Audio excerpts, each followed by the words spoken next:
ಈ ರೋಡ್ ಬಂದ್ಬಿಟ್ಟು ತಿರುಪತಿಯಿಂದ ನಾವು ಬೆಂಗಳೂರಿಗೆ ಬರ್ತಿರುವಂತಹ ರೋಡ್. ಇದು ಮುಳಬಾಗ್ಲಿಗೆ ಹೋಗೋಣ, ಆಂಜನೇಯ ಸ್ವಾಮಿ ದೇವಸ್ಥಾನ ಇದೆ ಅಂತ. ಫ್ರಂಟ್ ಗೋಪುರ ನೋಡಿ ಎಷ್ಟು ಹೈಟ್ ಇದೆ.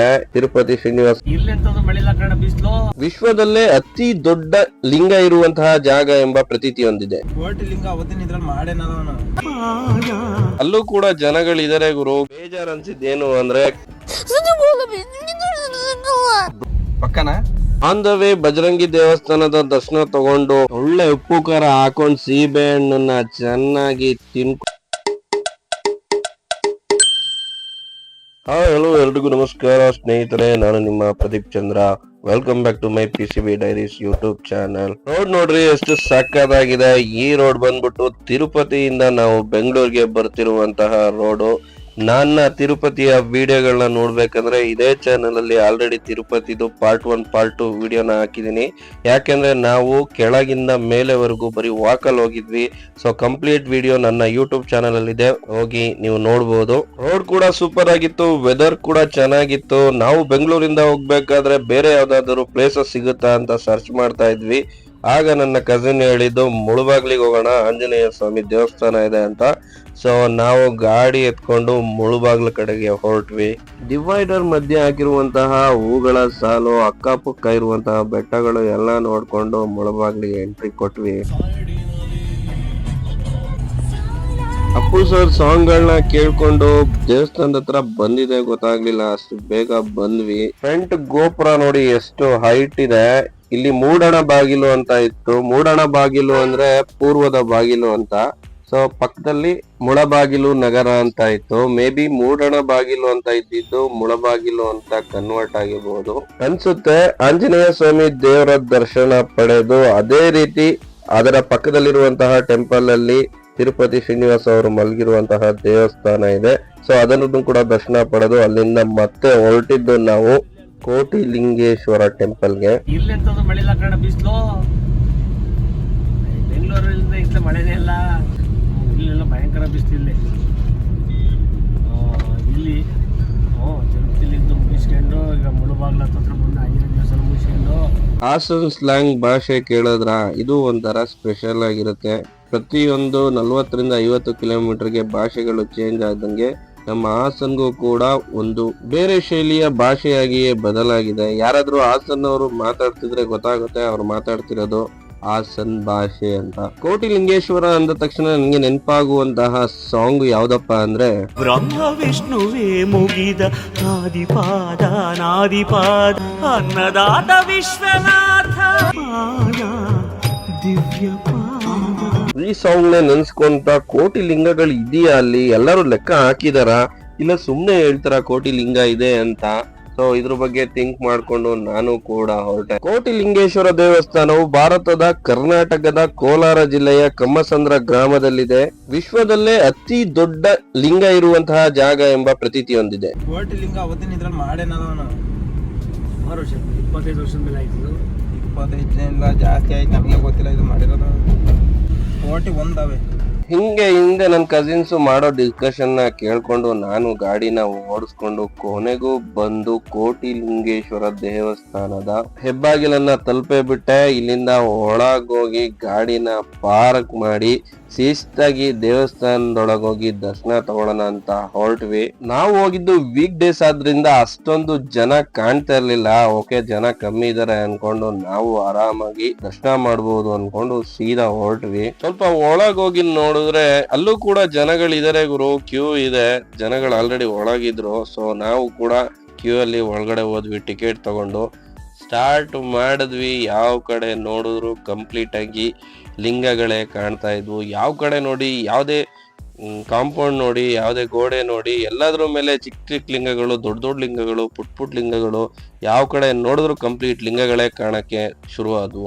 ನನ್ಗೂ ಕೂಡ ಇಷ್ಟೊಂದು ಲಿಂಗಗಳನ್ನ ನೋಡಿ ಖುಷಿ ಕೂಡ ಆಯ್ತು, ಆಶ್ಚರ್ಯ ಕೂಡ ಆಯ್ತು. ಇಷ್ಟೊಂದು ಲಿಂಗಗಳನ್ನ ಸ್ಥಾಪನೆ ಮಾಡಿದಾರಲ್ಲ, ಎಷ್ಟು ಟೈಮ್ ತಗೊಂಡಿರ್ಬೋದು, ಎಷ್ಟು ಜನ ಕೆಲಸ ಮಾಡಿರ್ಬೋದು ಇದಕ್ಕೋಸ್ಕರ ಅಂತ ಯೋಚನೆ ಮಾಡಕ್ಕೆ ಶುರು ಮಾಡಿದೆ. ಅದ್ರ ಮಧ್ಯದಲ್ಲಿ ನಮ್ಮ ಬ್ರದರ್ ಫಸ್ಟ್ ದರ್ಶನ ಮಾಡೋಣ ಬಾ, ಆಮೇಲೆ ವಿಡಿಯೋ ಮಾಡುವಂತೆ ಅಂತ ಹೇಳ್ಬಿಟ್ಟು ಹೇಳ್ಕೊಂಡು ಹೋದ್ರು. ಹೀಗೆ ಒಂದಾದ ನಂತರ ಒಂದೊಂದು ದೇವಸ್ಥಾನ ಸಿಗೋಕೆ ಸ್ಟಾರ್ಟ್ ಆಗುತ್ತೆ. ಆ ದೇವಸ್ಥಾನಕ್ಕೆ ಹೋಗುವಂತಹ ಹಾದಿಯಲ್ಲಿ ಯಾವ ಕಡೆ ನೋಡಿದ್ರು ಕಂಪ್ಲೀಟ್ ಲಿಂಗಗಳ ದರ್ಶನ ಕೂಡ ಆಗುತ್ತೆ. ಇಲ್ಲಿ ಎಲ್ಲಾ ದೇವರ ದೇವಸ್ಥಾನ ಇದ್ರೆ ಗಣಪತಿ ಆಗಿರ್ಬೋದು, ಸುಬ್ರಹ್ಮಣ್ಯ ಆಗಿರ್ಬೋದು, ಸೊ ಅಮ್ನೂರ್ ಆಗಿರ್ಬೋದು, ಪ್ರತಿಯೊಂದು ದೇವಸ್ಥಾನಗಳಿದೆ. ಬಟ್ ಇಲ್ಲಿ ಬೇಜಾರು ಅನ್ಸಿದ್ದೇನು ಅಂದ್ರೆ ಇಲ್ಲಿರುವಂತಹ ಕೆಲವೊಂದು ಅರ್ಚಕರು ಕೆಲವೊಂದು ಕಡೆ ನಿಂತ್ಕೊಂಡು ಹೇಳ್ತಾರೆ ಇಲ್ಲಿಗೆ ಬಂದ್ಮೇಲೆ ಪೂಜೆ ಮಾಡಿಸ್ಕೊಂಡೇ ಹೋಗಿ, ಯಾಕಂದ್ರೆ ಒಳ್ಳೇದಾಗುತ್ತೆ.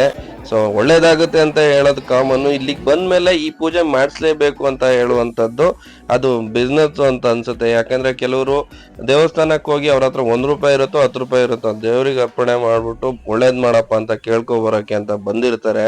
ಬಟ್ ಈ ತರ ಅರ್ಚಕರು ಹೇಳಿದಾಗ ಅವರ ಮನಸ್ಸಿಗೆ ತುಂಬಾ ಘಾಸಿ ಉಂಟು ಮಾಡುವಂತಹ ವಿಚಾರವಾಗಬಹುದು. ಯಾಕೆ ಅಂದ್ರೆ ಕೆಲವರು ಎಕನಾಮಿಕಲಿ ತುಂಬಾ ವೀಕ್ ಇರ್ತಾರೆ. ಅವರಿಗೆ ₹1,500 ಹಾಕಿ ಈ ಪೂಜೆ ಮಾಡಿ ಒಳ್ಳೇದಾಗುತ್ತೆ ಹಾಗೆ ಹೀಗೆ ಅಂತ ಹೇಳಿದಾಗ ಸೊ ಅವರಿಗೆ ಅದನ್ನ ಅಫೋರ್ಡ್ ಮಾಡಕ್ಕಾಗಲ್ಲ. ಸೊ ಅವ್ರ ಮನ್ಸಿಗೆ ಬೇಜಾರಾಗ್ಬೋದು. ಒಂದು ಪ್ಲೇಸಿಗೆ ಬಂದಾಗ ಮನುಷ್ಯ ಖುಷಿಯಾಗಿ ಹೋಗಕ್ಕೆ ಅಂತ ಬಂದಿರ್ತಾನೆ, ದೇವಸ್ಥಾನಕ್ಕೆ ಬೇಜಾರು ಮಾಡುವಂತಹ ರೀತಿಯ ಸಂಗತಿಗಳು ಇಲ್ಲಿ ಮಾರ್ಪಾಡಾಗುತ್ತೆ. ಇದರ ಬಗ್ಗೆ ಈ ಸಂಸ್ಥೆಯ ಮುಖ್ಯಾಧಿಕಾರಿಗಳು ಗಮನ ವಹಿಸ್ಬೇಕು.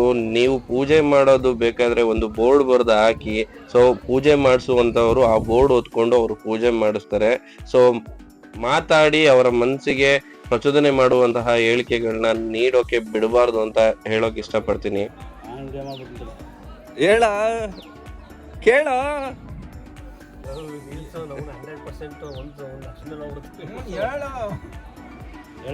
ತುಂಬಾ ಚೆನ್ನಾಗಿದೆ. ಬಂದು ನಮ್ಮಂತ ಕರ್ನಾಟಕದ ಜನಗಳು ನೋಡೋಂತ ಪ್ಲೇಸ್ ಅದ್ಭುತವಾಗಿದೆ. ತಿರುಪತಿ ದರ್ಶನ ಹೆಂಗಾಯ್ತು? ಸೂಪರ್ ಆಗಾಯ್ತು.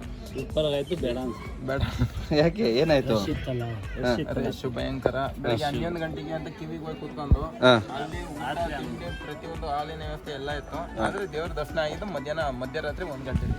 ಆದ್ರೂ ಹೋಗಕ್ ಬಿಡಲ್ಲ. ಎಷ್ಟು ಕಿಲೋಮೀಟರ್ ನಡೆದ್ರಿ? ಒಂದು 23-25 ಕಿಲೋಮೀಟರ್ ನಡೆದಿದ್ವಿ. ನವೆಂಬರ್ 37-38 37 ವರ್ಷದ ವಿಡಿಯೋ ಮಾಡ್ತಾರೆ.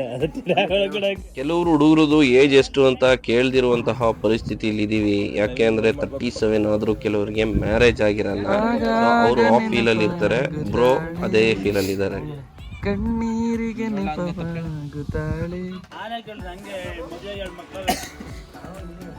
ನಮಗೂ ಬೇಡ ಕಣಪ್ಪ. ಇನ್ನೇನು ಒಂದ್ 2 ವರ್ಷ ನನ್ನ ಮಗು ದೊಡ್ಡ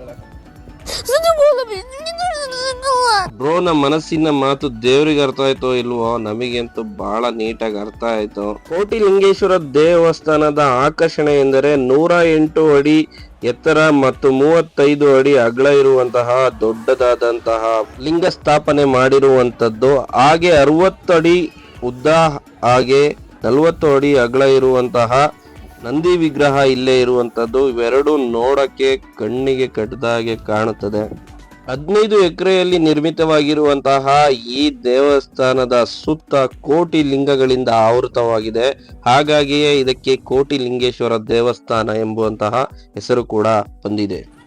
ಲಿಂಗದ ಹತ್ರ ಕೆಲವರು ರೀಲ್ಸ್ ಮಾಡ್ತಿದ್ರು, ಕೆಲವರು ಫೋಟೋ ತಗೊಳ್ತಿದ್ರು. ನಾವು ಕೂಡ ಒಂದೆರಡು ಫೋಟೋ ತಗೊಂಡು ಸುತ್ತಮುತ್ತ ಇರುವಂತಹ ಎಲ್ಲಾ ಲಿಂಗಗಳನ್ನ ನೋಡ್ಕೊಂಡು ಹೊರಗಡೆ ಬಂದ್ವಿ. ಹೊರಗಡೆ ಬಂದು ನೋಡಿದ್ರೆ ಕಂಪ್ಲೀಟ್ ಆಗಿ ಬೇಕಾಗಿರುವಂತಹ ಮಕ್ಕಳಿಗೆ ಆಟ ಆಡುವಂತಹ ಆಟ ಸಾಮಾನುಗಳು, ಕೆಲವೊಂದು ದೇವರ ವಿಗ್ರಹಗಳು, ಕನ್ನಡಕ, ಇದೇ ರೀತಿಯ ತುಂಬಾ ವಸ್ತುಗಳು ಇಲ್ಲಿದ್ವು. ಇವು ಸೇರಿ ಬ್ರೋ, ಈ ಮೇಲೆಲ್ಲ ಇದಲ್ಲ ಅದನ್ನೆಲ್ಲ ಸೇರಿನೇ ಲೆಕ್ಕ. ಅದು ಸ್ಟಿಕ್ಕರ್ ಅಲ್ಲಿ ಏನಿದಾವ ಅಷ್ಟೇ ಲೆಕ್ಕ. ಅಷ್ಟೇನಾ? ಪಕ್ಕನಾ? ಆನ್ ದ ವೇ ಬಜರಂಗಿ ದೇವಸ್ಥಾನದ ದರ್ಶನ ತಗೊಂಡು ಹೊರಟ್ವಿ ಬೆಂಗಳೂರು ಕಡೆಗೆ. ಕೋಟಿಲಿಂಗೇಶ್ವರದಿಂದ ಬೆಂಗಳೂರಿಗೆ 104 ಕಿಲೋಮೀಟರ್ ಆಗುತ್ತೆ. ರೋಡ್ ಬೇರೆ ನೋಡ್ಬೋದು ನೀವು, ಎಷ್ಟು ಆರಾಮಾಗಿ ಹೋಗ್ಬೋದು ಅಂತ, ಅಷ್ಟು ಚೆನ್ನಾಗಿದೆ ರೋಡ್ ಕೂಡ. ಹೀಗೆ ಹೋಗ್ತಾ ಇರ್ಬೇಕಾದ್ರೆ ರೋಡ್ ಸೈಡ್ ಅಲ್ಲಿ ಸೇಬೆ ಹಣ್ಣು ಸಿಕ್ತು ಅಂತ ಹೇಳ್ಬಿಟ್ಟು ನಿಲ್ಸಿದ್ವಿ. ಒಳ್ಳೆ ಉಪ್ಪು ಖಾರ ಹಾಕೊಂಡು ಸೀಬೆ ಹಣ್ಣನ್ನ ಚೆನ್ನಾಗಿ ತಿನ್ಕೊಂಡು ಅಲ್ಲಿಂದ ಎಲ್ಲೂ ನಾನ್ ಸ್ಟಾಪ್ ಆಗಿ ಹೊಡಿಬೇಕು ಬೆಂಗಳೂರಿಗೆ ಅಂತ ಸೀದಾ ಬೆಂಗಳೂರು ಹೊರಟ್ವಿ. ನೀವಿನ್ನೂ ನಮ್ಮ ಚಾನಲ್ಗೆ ಸಬ್ಸ್ಕ್ರೈಬ್ ಆಗಿಲ್ಲ ಅಂದ್ರೆ ಸಬ್ಸ್ಕ್ರೈಬ್ ಮಾಡ್ಕೊಳ್ಳಿ, ಹಾಗೆ ಬೆಲ್ ಐಕಾನ್ನ ಕ್ಲಿಕ್ ಮಾಡಿ ಹೀಗೆ ವಿಡಿಯೋ ನೋಡ್ತಾ ಇರಿ, ಸಪೋರ್ಟ್ ಮಾಡ್ತಾ ಇರಿ ಅಂತ ಹೇಳ್ತಾ thank you for watching. Bye.